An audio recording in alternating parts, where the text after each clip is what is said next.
আবার নরসিংদীতে আবার জ্যাম।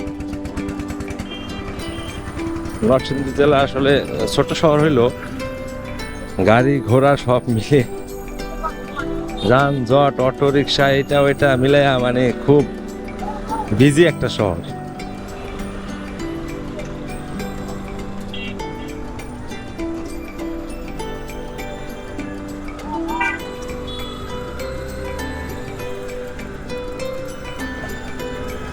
মানুষ পার হবার আর জায়গা পায় না, মানে আস্তে ধীরে পার হইতে হয়, দেখে শুই না, শুধু গাড়ির সামনে চলে আসে। জ্যাম তো ছাড়াইতে পারতেছি না, এই জ্যামের জন্য ক্যামেরা বন্ধ রাখছি, গাড়ি চালাইতে পারতেছি না, কিসের ভিডিও করব।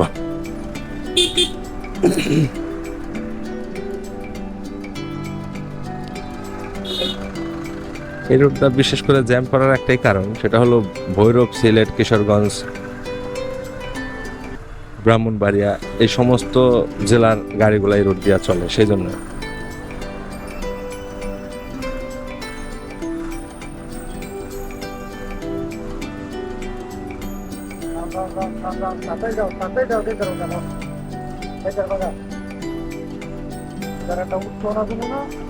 যাওন যাইব